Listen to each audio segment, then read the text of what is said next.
La gestation pour autrui, fréquemment désignée par son acronyme GPA, est le fait pour une femme, dite mère porteuse ou de substitution, de mener une grossesse pour le compte de tierces personnes, appelées parents d'intention, qui en ont assuré le projet et à qui l'enfant sera remis après la naissance.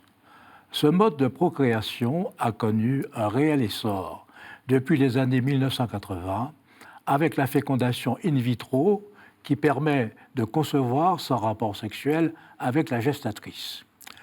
Les parents d'intention sont le plus souvent des couples hétérosexuels infertiles, mais aussi des couples d'hommes, des hommes célibataires ou encore des femmes mariées ou célibataires qui préfèrent faire porter leur enfant par une autre femme.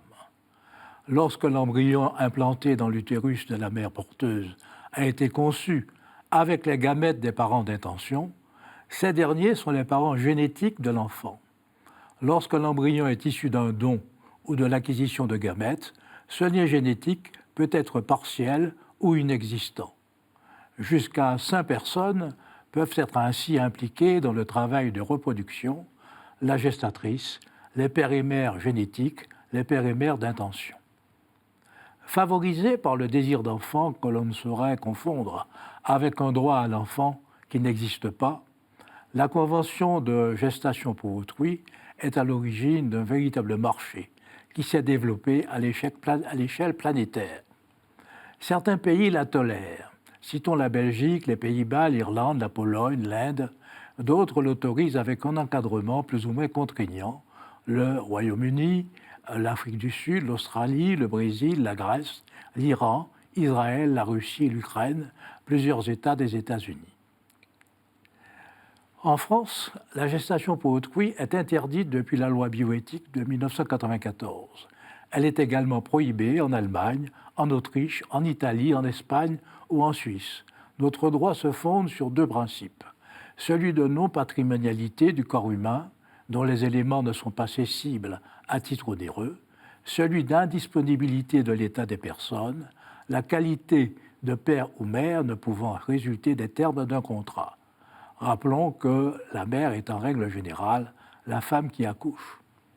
L'Église condamne formellement la pratique des mères porteuses qui lui paraît incompatible avec la dignité de la personne humaine, devenue principe à valeur constitutionnelle.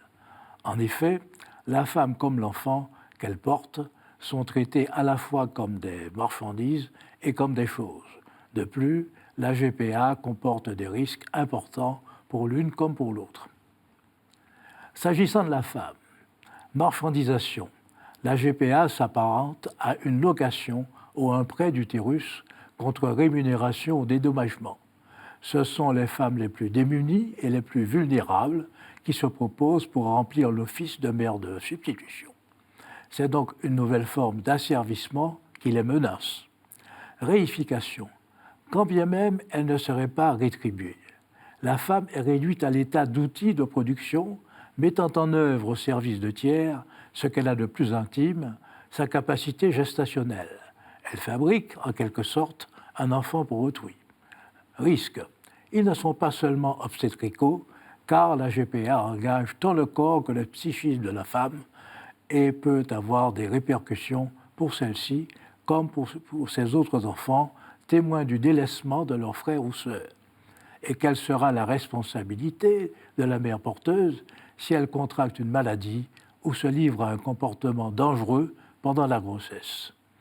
S'agissant de l'enfant, marchandisation. La mère porteuse s'engage à le livrer avant la naissance. Il est arrivé qu'il soit revendu à des personnes qui ont fait une offre meilleure que celle des parents d'intention. Réification. L'enfant n'est plus considéré comme une personne assimilable à un objet de transaction et il bascule dans le monde des choses appropriables. Risque. Le processus peut être vécu par lui comme un abandon avec des conséquences pour son développement psychique et le développement de son identité, alors que de nombreuses études suggèrent que le lien mère-enfant se construit dès avant la naissance. De plus, il est privé d'une origine lui offrant des repères généalogiques clairs et précis.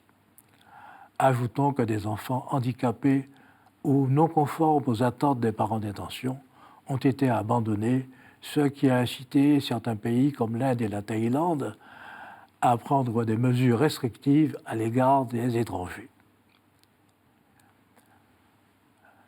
Force est de reconnaître qu'en l'absence d'incrimination spécifique, notre législation ne règle pas l'épineuse question du recours à la gestation pour autrui dans les pays où ce procédé est légal.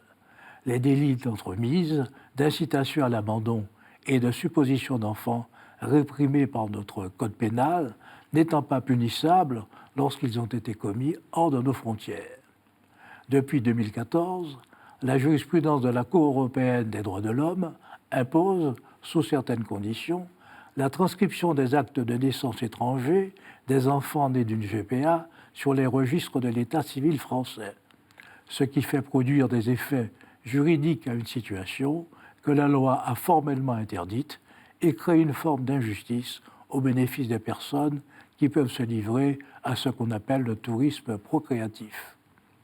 L'efficacité de la prohibition légale de la gestation pour autrui exige que des mesures préventives, c'est-à-dire l'intervention du législateur pour réprimer le recours à cette pratique, y compris à l'étranger, sans sanctionner les enfants.